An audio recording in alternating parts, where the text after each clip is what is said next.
عطیہ سے روایت ہے، انہوں نے فرمایا کہ ہمیں حکم ہوا کہ ہم عیدین کے دن حائضہ اور پردہ نشین عورتوں کو بھی باہر لے جائیں تاکہ وہ مسلمانوں کے اجتماع اور ان کی دعاؤں میں شریک ہو سکیں۔ البتہ حائضہ عورتوں کو نماز پڑھنے کی جگہ سے دور رکھیں۔ ایک عورت نے کہا، یا رسول اللہ، ہم میں بعض عورتیں ایسی بھی ہوتی ہیں جن کے پاس پردہ کرنے کے لیے چادر نہیں ہوتی۔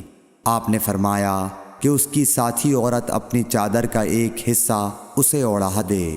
اور عبداللہ بن رجاء نے کہا، ہم سے عمران قطان نے بیان کیا، کہا ہم سے محمد بن سیرین نے، کہا ہم سے عطیہ نے، میں نے حضرت صلی اللہ علیہ وسلم سے سنا اور یہی حدیث بیان کی۔ صحیح بخاری حدیث نمبر 351۔ حضرت جابر بن عبداللہ رضی اللہ تعالی عنہ نے تہبند باندھ کر نماز پڑھی، جسے انہوں نے سر تک باندھ رکھا تھا اور آپ کے کپڑے کھونٹی پر لٹکے ہوئے تھے۔ ایک کہنے والے نے کہا کہ آپ ایک تہبند میں نماز پڑھتے ہیں؟ آپ نے جواب دیا کہ میں نے ایسا اس لیے کیا کہ تجھ جیسا کوئی احمق مجھے دیکھے۔ بھلا رسول اللہ صلی اللہ علیہ وسلم کے زمانے میں 2 کپڑے بھی کس کے پاس تھے؟ صحیح بخاری حدیث نمبر 352۔ محمد بن منقدر نے کہا کہ میں نے جابر رضی اللہ تعالیٰ عنہ کو ایک کپڑے میں نماز پڑھتے دیکھا، اور انہوں نے بتلایا کہ میں نے نبی صلی اللہ علیہ وسلم کو بھی ایک ہی کپڑے میں نماز پڑھتے دیکھا تھا۔ صحیح بخاری حدیث نمبر 353۔ عمر بن ابی سلمہ سے روایت ہے کہ نبی کریم صلی اللہ علیہ وسلم نے ایک کپڑے میں نماز پڑھی اور آپ نے کپڑے کے دونوں کناروں کو مخالف طرف کے کندھے پر ڈال لیا۔ صحیح بخاری حدیث نمبر 354۔ عمر بن ابی سلمہ سے روایت ہے کہ نبی کریم صلی اللہ علیہ وسلم کو سلمہ کے گھر میں ایک کپڑے میں نماز پڑھتے دیکھا۔ کپڑے کے دونوں کناروں کو آپ نے دونوں کندھوں پر ڈال رکھا تھا۔ صحیح بخاری حدیث نمبر 355۔ عمر بن ابی سلمہ نے خبر دی کہ میں نے رسول اللہ صلی اللہ علیہ وسلم کو حضرت سلمہ کے گھر میں ایک کپڑے میں نماز پڑھتے ہوئے دیکھا۔ آپ اسے لپیٹے ہوئے تھے اور اس کے دونوں کناروں کو دونوں کندھوں پر ڈالے ہوئے تھے۔ صحیح بخاری حدیث نمبر 356۔ ہانی بنت ابی طالب کے غلام ابو مرہ یزید نے بیان کیا کہ انہوں نے ہانی بنت ابی طالب سے یہ سنا۔ وہ فرماتی تھیں کہ میں فتح مکہ کے موقع پر نبی کریم صلی اللہ علیہ وسلم کی خدمت میں حاضر ہوئی۔ میں نے دیکھا کہ آپ غسل کر رہے ہیں اور آپ کی صاحبزادی فاطمہ پردہ کیے ہوئے ہیں۔ انہوں نے کہا کہ میں نے حضور صلی اللہ علیہ وسلم کو سلام کیا۔ آپ نے پوچھا کہ کون ہے؟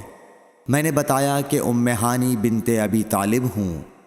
آپ نے فرمایا، اچھی آئی ہو ہانی۔ پھر جب آپ نہانے سے فارغ ہو گئے تو اٹھے اور 8 رکعت نماز پڑھی، ایک ہی کپڑے میں لپٹ کر۔ جب آپ نماز پڑھ چکے تو میں نے عرض کی کہ یا رسول اللہ صلی اللہ علیہ وسلم، میرے ماں کے بیٹے حضرت علی بن ابی طالب کا دعویٰ ہے کہ وہ ایک شخص کو ضرور قتل کرے گا، حالانکہ میں نے اسے پناہ دے رکھی ہے۔ یہ میرے خاوند حبیرہ کا فلاں بیٹا ہے۔ رسول کریم صلی اللہ علیہ وسلم نے فرمایا کہ ہانی جسے تم نے پناہ دے دی، ہم نے بھی اسے پناہ دے دی۔ ہانی نے کہا کہ یہ نماز چاشت تھی۔ صحیح بخاری حدیث نمبر 357۔ سعید بن مسیب سے روایت ہے، وہ حضرت ابو ہریرہ رضی اللہ تعالیٰ عنہ سے کہ ایک پوچھنے والے نے رسول اللہ صلی اللہ علیہ وسلم سے ایک کپڑے میں نماز پڑھنے کے متعلق پوچھا تو آپ صلی اللہ علیہ وسلم نے فرمایا، کچھ برا نہیں، بھلا کیا تم سب میں ہر شخص کے پاس 2 کپڑے ہیں؟ صحیح بخاری حدیث نمبر 358۔ حضرت ابو ہریرہ رضی اللہ تعالیٰ عنہ سے روایت ہے کہ رسول اللہ صلی اللہ علیہ وسلم نے فرمایا کہ کسی شخص کو بھی ایک کپڑے میں نماز اس طرح نہ پڑھنی چاہیے کہ اس کے کندھوں پر کچھ نہ ہو۔ صحیح بخاری حدیث نمبر 359۔ حضرت ابو ہریرہ رضی اللہ تعالیٰ عنہ فرماتے تھے، میں اس کی گواہی دیتا ہوں کہ رسول اللہ صلی اللہ علیہ وسلم کو میں نے یہ ارشاد فرماتے سنا تھا کہ جو شخص ایک کپڑے میں نماز پڑھے اسے کپڑے کے دونوں کناروں کو اس کے مخالف سمت کے کندھے پر ڈال لینا چاہیے۔ صحیح بخاری حدیث نمبر 360۔ ہم سے یحییٰ بن صالح نے بیان کیا، کہا ہم سے فلیح بن سلیمان نے، وہ سعید بن حارث سے، کہا ہم نے جابر بن عبداللہ سے ایک کپڑے میں نماز پڑھنے کے بارے میں پوچھا تو آپ نے فرمایا کہ میں نبی کریم صلی اللہ علیہ وسلم کے ساتھ ایک سفر غزوہ بوات میں گیا، ایک رات میں کسی ضرورت کی وجہ سے آپ کے پاس آیا، میں نے دیکھا کہ آپ صلی اللہ علیہ وسلم نماز میں مشغول ہیں۔ اس وقت میرے بدن پر صرف ایک ہی کپڑا تھا، اس لیے میں نے اسے لپیٹ لیا اور آپ کے بازو میں ہو کر میں بھی نماز میں شریک ہو گیا۔ جب آپ نماز سے فارغ ہوئے تو دریافت فرمایا، جابر اس رات کے وقت کیسے آئے؟ میں نے آپ صلی اللہ علیہ وسلم سے اپنی ضرورت کے متعلق کہا۔ جب میں فارغ ہو گیا تو آپ نے پوچھا کہ یہ تم نے کیا لپیٹ رکھا تھا جسے میں نے دیکھا؟ میں نے عرض کی کہ ایک ہی کپڑا تھا، اس طرح نہ لپیٹتا تو کیا کرتا؟ آپ صلی اللہ علیہ وسلم نے فرمایا کہ اگر وہ کشادہ ہو تو اسے اچھی طرح لپیٹ لیا کر، اور اگر تنگ ہو تو اس کو تہبند کے طور پر باندھ لیا کر۔ صحیح بخاری حدیث نمبر 361۔ ابو حازم سلمہ بن دینار نے بیان کیا سہل بن سعد سعدی سے، انہوں نے کہا کہ کئی آدمی نبی کریم صلی اللہ علیہ وسلم کے ساتھ بچوں کی طرح اپنی گردنوں پر ازاریں باندھے ہوئے نماز پڑھتے تھے، اور عورتوں کو آپ کے زمانے میں حکم تھا کہ اپنے سروں کو سجدے سے اس وقت تک نہ اٹھائیں جب تک مرد سیدھے ہو کر بیٹھ نہ جائیں۔ صحیح بخاری حدیث نمبر 362۔ مسروق بن اجدہ نے مغیرہ بن شعبہ سے فرمایا کہ میں نبی کریم صلی اللہ علیہ وسلم کے ساتھ ایک سفر غزوہ تبوک میں تھا۔ آپ نے ایک موقع پر فرمایا، مغیرہ پانی کی چھاگل اٹھا لے۔ میں نے اسے اٹھا لیا، پھر رسول اللہ صلی اللہ علیہ وسلم چلے اور میری نظروں سے چھپ گئے۔ آپ نے قضائے حاجت کی، اس وقت آپ شامی جبہ پہنے ہوئے تھے۔ آپ ہاتھ کھولنے کے لیے آستین اوپر چڑھانی چاہتے تھے لیکن وہ تنگ تھی، اس لیے آستین کے اندر سے ہاتھ باہر نکالا۔ میں نے آپ کے ہاتھوں پر پانی ڈالا۔ آپ صلی اللہ علیہ وسلم نے نماز کے وضو کی طرح وضو کیا اور اپنے خفین پر مسح کیا، پھر نماز پڑھی۔ صحیح بخاری حدیث نمبر 363۔ عمرو بن دینار نے جابر بن عبداللہ انصاری رضی اللہ تعالی عنہ سے سنا، وہ بیان کرتے تھے کہ رسول اللہ صلی اللہ علیہ وسلم نبوت سے پہلے کعبے کے لیے قریش کے ساتھ پتھر ڈھو رہے تھے۔ اس وقت آپ تہبند باندھے ہوئے تھے۔ آپ صلی اللہ علیہ وسلم کے چچا عباس نے کہا کہ بھتیجے کیوں نہیں تم تہبند کھول لیتے اور اسے پتھر کے نیچے اپنے کاندھے پر رکھ لیتے تاکہ تم پر آسانی ہو جائے۔ حضرت جابر نے کہا کہ آپ صلی اللہ علیہ وسلم نے تہبند کھول لیا اور کاندھے پر رکھ لیا، اسی وقت غشی کھا کر گر پڑے۔ اس کے بعد آپ صلی اللہ علیہ وسلم کبھی ننگے نہیں دیکھے گئے۔ صحیح بخاری حدیث نمبر 364۔ حضرت ابو ہریرہ رضی اللہ تعالی عنہ نے فرمایا کہ ایک شخص نبی صلی اللہ علیہ وسلم کے سامنے کھڑا ہوا اور اس نے صرف ایک کپڑا پہن کر نماز پڑھنے کے بارے میں سوال کیا۔ آپ صلی اللہ علیہ وسلم نے فرمایا کہ کیا تم سبھی لوگوں کے پاس 2 کپڑے ہو سکتے ہیں؟ پھر یہی مسئلہ حضرت عمر رضی اللہ تعالیٰ عنہ سے ایک شخص نے پوچھا تو انہوں نے کہا، جب اللہ تعالیٰ نے ہمیں فراغت دی ہے تو تم بھی فراغت کے ساتھ رہو۔ آدمی کو چاہیے کہ نماز میں اپنے کپڑے اکٹھا کر لے۔ کوئی آدمی تہبند اور چادر میں نماز پڑھے، کوئی تہبند اور قمیص، کوئی تہبند اور قبا میں، کوئی پاجامہ اور چادر میں، کوئی پاجامہ اور قمیص میں، کوئی پاجامہ اور قبا میں، کوئی جانگھیا اور قبا میں، کوئی جانگھیا اور قمیص میں نماز پڑھے۔ ابو ہریرہ رضی اللہ تعالی عنہ نے کہا کہ مجھے یاد آتا ہے کہ آپ نے یہ بھی کہا کہ کوئی جانگھیا اور چادر میں نماز پڑھے۔ صحیح بخاری حدیث نمبر 365۔ ابن عمر رضی اللہ تعالی عنہ نے فرمایا کہ رسول اللہ صلی اللہ علیہ وسلم سے ایک آدمی نے پوچھا کہ احرام باندھنے والے کو کیا پہننا چاہیے؟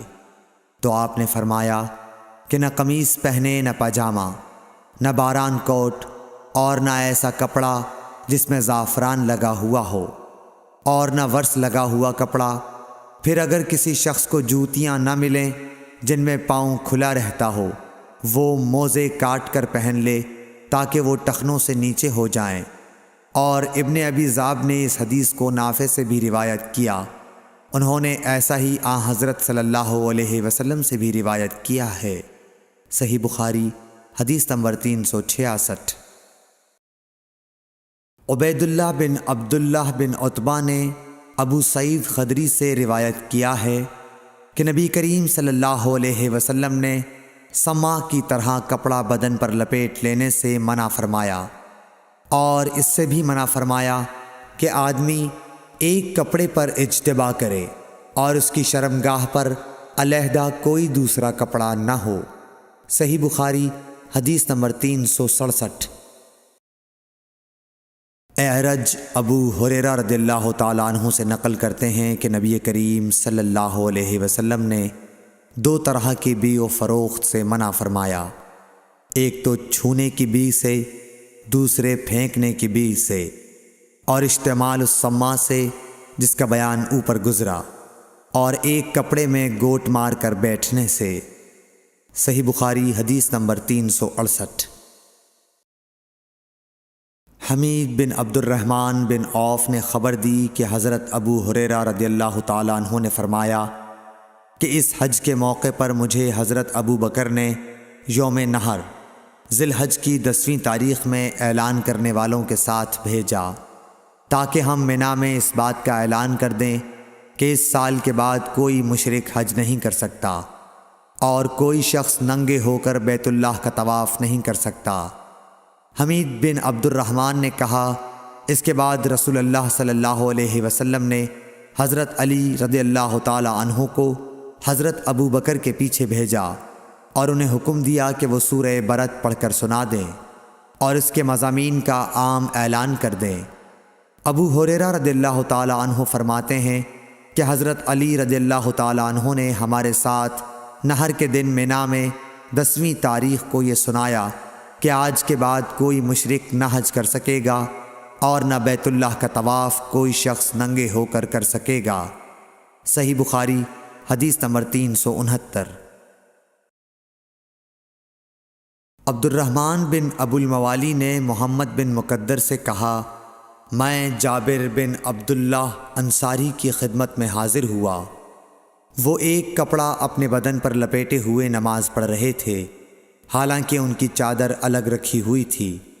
جب آپ نماز سے فارغ ہوئے تو ہم نے کہا، اے ابو عبداللہ، آپ کی چادر رکھی ہوئی ہے اور آپ اسے اوڑھے بغیر نماز پڑھ رہے ہیں۔ انہوں نے فرمایا، میں نے چاہا کہ تم جیسے جاہل لوگ مجھے اس طرح نماز پڑھتے دیکھ لیں۔ میں نے بھی نبی صلی اللہ علیہ وسلم کو اسی طرح ایک کپڑے میں نماز پڑھتے دیکھا تھا۔ صحیح بخاری حدیث نمبر 370۔ عبد العزیز بن صہیب نے انس بن مالک رضی اللہ تعالی عنہ سے روایت کی کہ نبی کریم صلی اللہ علیہ وسلم غزوہ خیبر میں تشریف لے گئے۔ ہم نے وہاں فجر کی نماز اندھیرے ہی میں پڑھی، پھر نبی صلی اللہ علیہ وسلم سوار ہوئے اور ابو طلحہ بھی سوار ہوئے۔ میں ابو طلحہ کے پیچھے بیٹھا ہوا تھا۔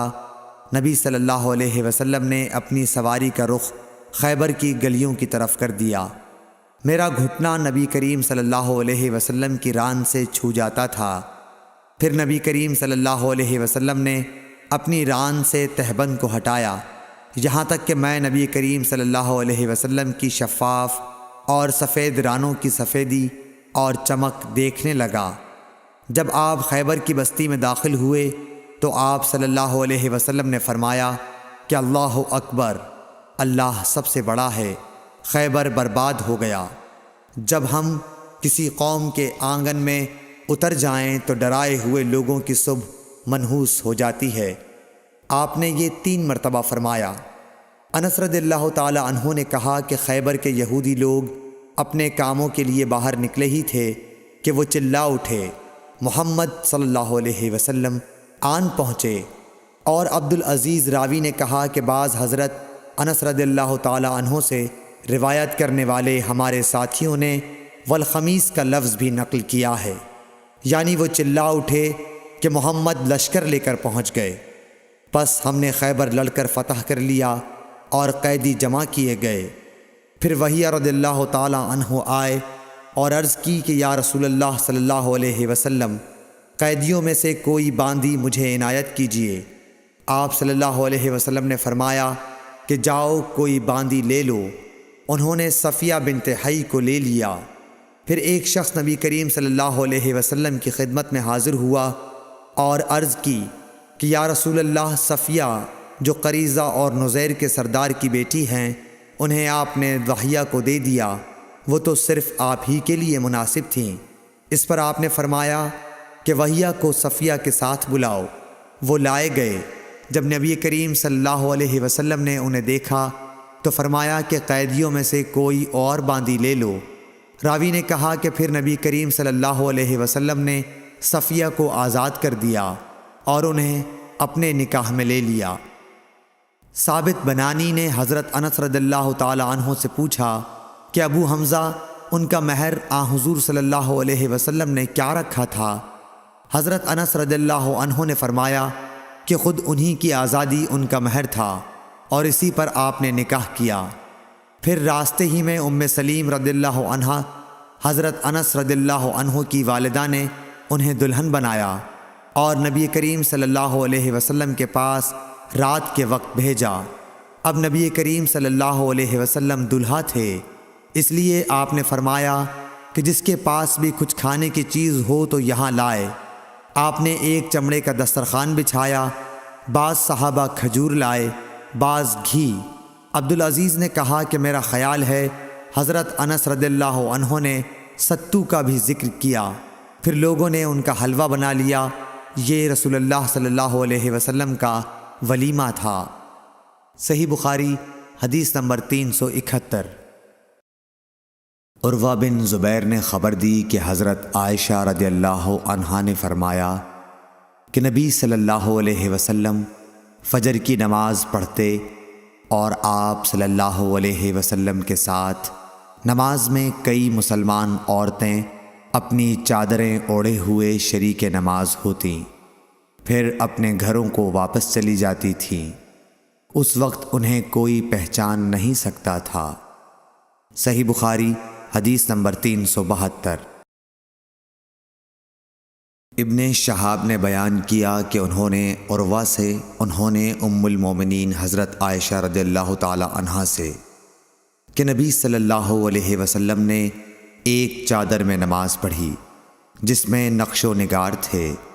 آپ صلی اللہ علیہ وسلم نے انہیں ایک مرتبہ دیکھا، پھر جب نماز سے فارغ ہوئے تو فرمایا کہ میری یہ چادر ابو جہم عامر بن حذیفہ کے پاس لے جاؤ اور ان کی انجانیہ والی چادر لے آؤ، کیونکہ اس چادر نے ابھی نماز سے مجھ کو غافل کر دیا۔ اور حشام بن عروہ نے اپنے والد سے روایت کی، انہوں نے عائشہ رضی اللہ عنہا سے کہ نبی صلی اللہ علیہ وسلم نے فرمایا کہ میں نماز میں اس کے نقش و نگار دیکھ رہا تھا، پس میں ڈرا کہ کہیں یہ مجھے غافل نہ کر دے۔ صحیح بخاری حدیث نمبر 373۔ عبدالعزیز بن صہیب نے انس رضی اللہ عنہ سے نقل کیا کہ حضرت عائشہ رضی اللہ عنہا کے پاس ایک رنگین باریک پردہ تھا جسے انہوں نے اپنے گھر کے ایک طرف پردے کے لیے لٹکا دیا تھا۔ آپ صلی اللہ علیہ وسلم نے فرمایا کہ میرے سامنے سے اپنا یہ پردہ ہٹا دو، کیونکہ اس پر نقش شدہ تصاویر برابر میری نماز میں خلل انداز ہوتی رہی ہیں۔ صحیح بخاری حدیث نمبر 374۔ عقبہ بن عامر نے کہا کہ نبی کریم صلی اللہ علیہ وسلم کو ایک ریشم کی قبا تحفے میں دی گئی، اسے آپ نے پہنا اور نماز پڑھی، لیکن آپ جب نماز سے فارغ ہوئے تو بڑی تیزی کے ساتھ اسے اتار دیا، گویا آپ اسے پہن کر ناگواری محسوس کر رہے تھے۔ پھر آپ نے فرمایا یہ پرہیزگاروں کے لائق نہیں ہے۔ صحیح بخاری حدیث نمبر 375۔ ابو جحیفہ وہب بن عبداللہ سے روایت ہے کہ میں نے رسول اللہ صلی اللہ علیہ وسلم کو ایک سرخ چمڑے کے خیمے میں دیکھا، اور میں نے یہ بھی دیکھا کہ بلال رضی اللہ تعالی عنہ حضور صلی اللہ علیہ وسلم کو وضو کرا رہے ہیں، اور ہر شخص آپ کے وضو کا پانی حاصل کرنے کے لیے ایک دوسرے سے آگے بڑھنے کی کوشش کر رہا ہے۔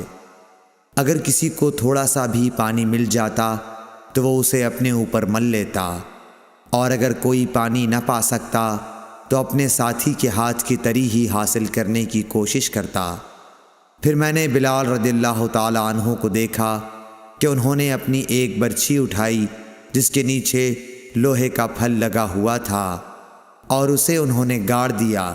نبی کریم صلی اللہ علیہ وسلم ڈیرے میں سے ایک سرخ پوشاک پہنے ہوئے تہبند اٹھائے ہوئے باہر تشریف لائے اور برچھی کی طرف منہ کر کے لوگوں کو 2 رکعت نماز پڑھائی۔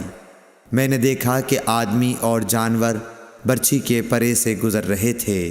صحیح بخاری حدیث نمبر 376۔ لوگوں نے سہل بن سعد سعدی سے پوچھا کہ منبر نبوی کس چیز کا تھا؟ آپ نے فرمایا کہ اب دنیا اسلام میں اس کے متعلق مجھ سے زیادہ جاننے والا کوئی باقی نہیں رہا۔ منبر غابہ کے چھاؤ سے بنا تھا، فلاں عورت کے غلام فلاں نے اسے رسول اللہ صلی اللہ علیہ وسلم کے لیے بنایا تھا۔ جب وہ تیار کر کے مسجد میں رکھا گیا تو رسول اللہ صلی اللہ علیہ وسلم اس پر کھڑے ہوئے، اور آپ نے قبلے کی طرف اپنا منہ کیا اور تکبیر کہی، اور لوگ آپ کے پیچھے کھڑے ہو گئے۔ پھر آپ نے قرآن مجید کی آیتیں پڑھیں اور رکوع کیا۔ آپ کے پیچھے تمام لوگ بھی رکوع میں چلے گئے۔ پھر آپ نے اپنا سر اٹھایا، پھر اسی حالت میں آپ الٹے پاؤں پیچھے ہٹے، پھر زمین پر سجدہ کیا، پھر منبر پر دوبارہ تشریف لائے اور قرأت کی، پھر رکوع کیا، پھر رکوع سے سر اٹھایا اور قبلے ہی کی طرف رخ کیے ہوئے پیچھے لوٹے اور زمین پر سجدہ کیا۔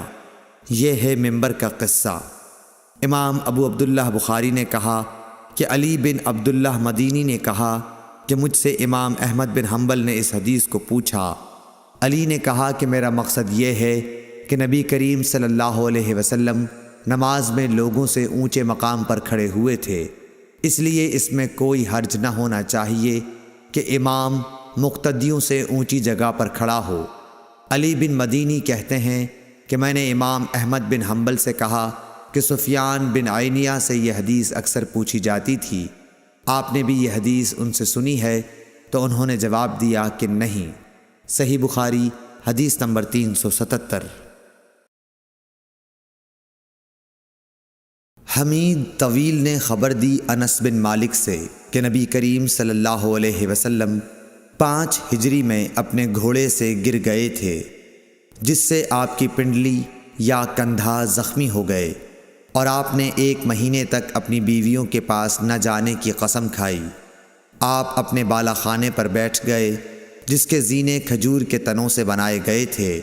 صحابہ مزاج پرسی کو آئے، آپ نے انہیں بیٹھ کر نماز پڑھائی اور وہ کھڑے تھے۔ جب آپ نے سلام پھیرا تو فرمایا کہ امام اس لیے ہے کہ اس کی پیروی کی جائے، پس جب وہ تکبیر کہے تو تم بھی تکبیر کہو، اور جب وہ رکوع میں جائے تو تم بھی رکوع میں جاؤ، اور جب وہ سجدہ کرے تو تم بھی سجدہ کرو، اور اگر کھڑے ہو کر تمہیں نماز پڑھائے تو تم بھی کھڑے ہو کر نماز پڑھو۔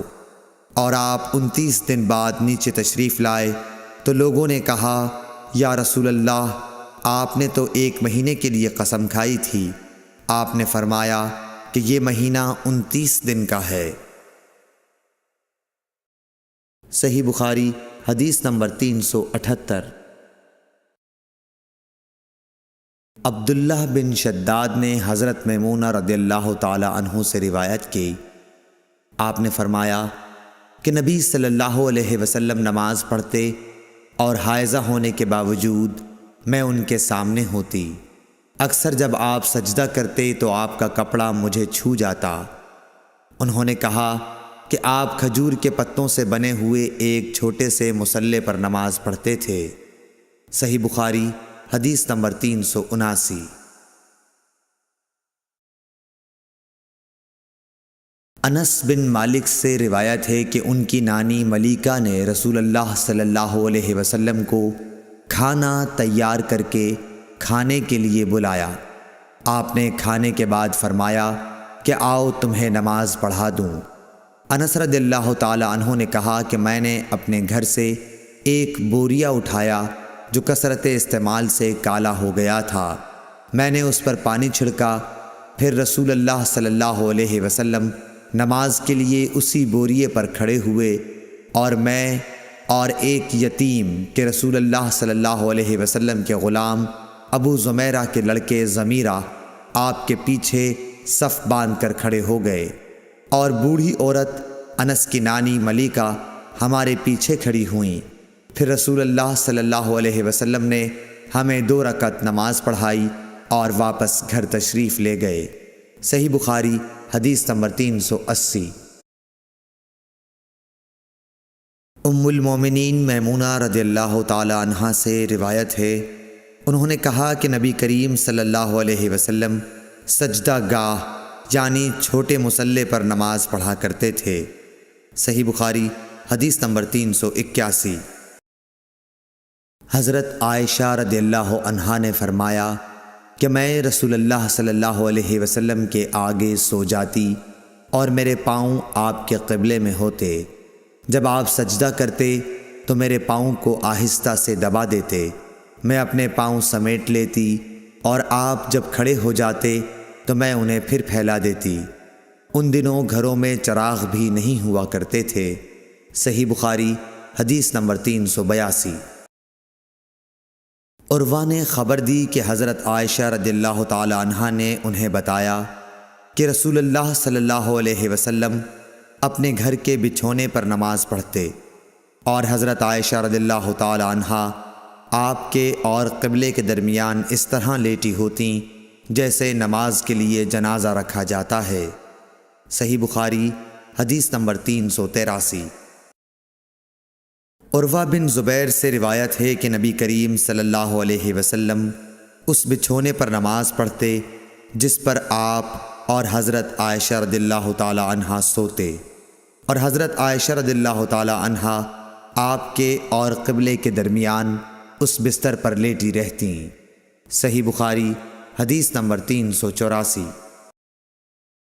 انس بن مالک رضی اللہ تعالی عنہ نے کہا کہ ہم نبی کریم صلی اللہ علیہ وسلم کے ساتھ نماز پڑھتے تھے، پھر سخت گرمی کی وجہ سے کوئی ہم میں سے اپنے کپڑے کا کنارہ سجدے کی جگہ رکھ لیتا۔ صحیح بخاری حدیث نمبر 385۔ ابو مسلمہ سعید بن یزید ازدی نے انس بن مالک رضی اللہ تعالی عنہ سے پوچھا کہ کیا نبی کریم صلی اللہ علیہ وسلم اپنی جوتیاں پہن کر نماز پڑھتے تھے؟ تو انہوں نے فرمایا کہ ہاں۔ صحیح بخاری حدیث نمبر 386۔ ابراہیم نخعی حمام بن حارث سے روایت کرتے تھے، انہوں نے کہا کہ میں نے جریر بن عبداللہ کو دیکھا، انہوں نے پیشاب کیا، پھر وضو کیا اور اپنے موزوں پر مسح کیا، پھر کھڑے ہوئے اور موزوں سمیت نماز پڑھی۔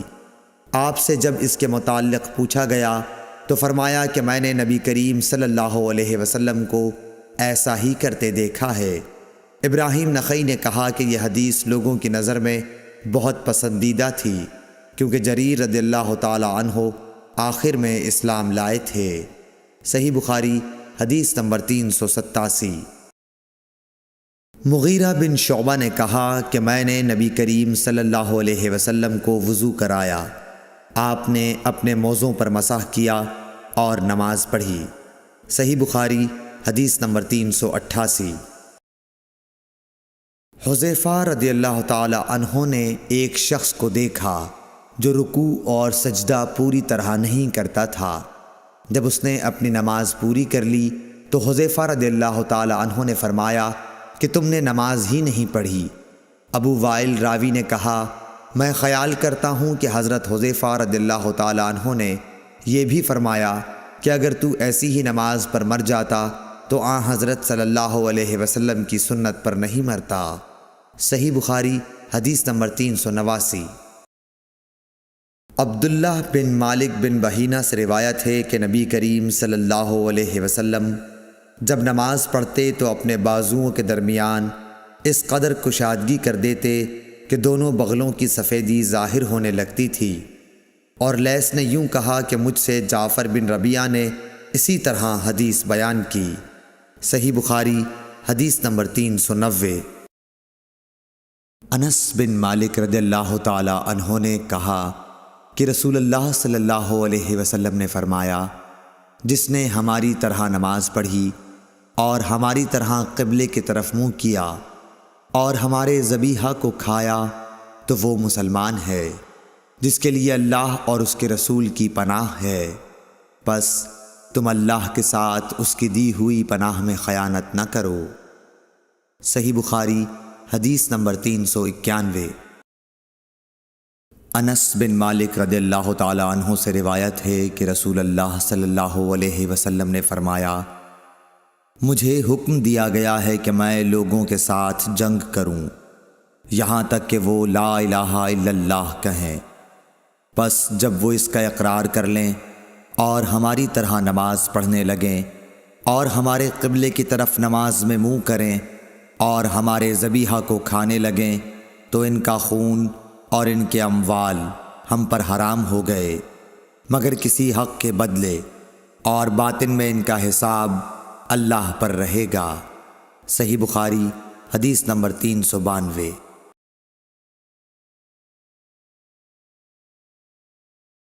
میمون بن سیاح نے حضرت انس بن مالک رضی اللہ تعالی عنہ سے پوچھا کہ اے ابو حمزہ، آدمی کی جان اور مال پر زیادتی کو کیا چیزیں حرام کرتی ہیں؟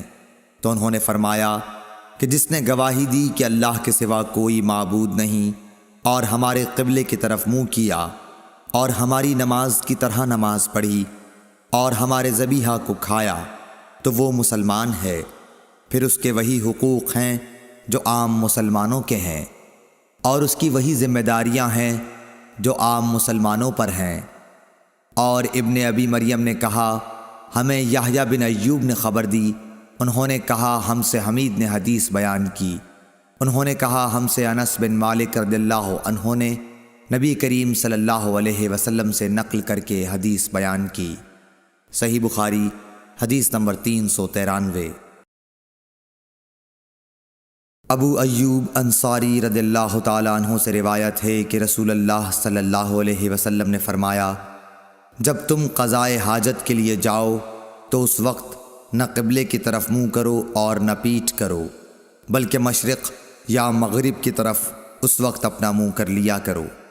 ابو ایوب نے فرمایا کہ ہم جب شام میں آئے تو یہاں کے بیت الخلاء قبلہ رخ بنے ہوئے تھے، جب ہم قضائے حاجت کے لیے جاتے تو ہم مڑ جاتے اور اللہ عز و جل سے استغفار کرتے تھے۔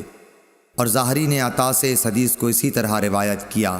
اس میں یوں ہے کہ عطا نے کہا میں نے ابو ایوب سے سنا، انہوں نے اسی طرح حضرت صلی اللہ علیہ وسلم سے سنا۔ صحیح بخاری حدیث نمبر 394۔ عمرو بن دینار نے کہا ہم نے عبداللہ بن عمر رضی اللہ تعالیٰ عنہ سے ایک ایسے شخص کے بارے میں پوچھا جس نے بیت اللہ کا طواف عمرے کے لیے کیا لیکن صفا اور مروہ کی سعی نہیں کی، کیا ایسا شخص بیت اللہ کے طواف کے بعد اپنی بیوی سے صحبت کر سکتا ہے؟ آپ نے جواب دیا کہ نبی کریم صلی اللہ علیہ وسلم تشریف لائے، آپ نے 7 مرتبہ بیت اللہ کا طواف کیا اور مقام ابراہیم کے پاس 2 رکعت نماز پڑھی، پھر صفا اور مروہ کی سعی کی، اور تمہارے لیے نبی کریم صلی اللہ علیہ وسلم کی زندگی بہترین نمونہ ہے۔ صحیح بخاری حدیث نمبر 395۔ عمرو بن دینار نے کہا ہم نے جابر بن عبداللہ سے بھی یہ مسئلہ پوچھا تو آپ نے بھی یہی فرمایا کہ وہ بیوی کے قریب بھی اس وقت تک نہ جائے جب تک صفا اور مروہ کی سعی نہ کر لے۔ صحیح بخاری حدیث نمبر 396۔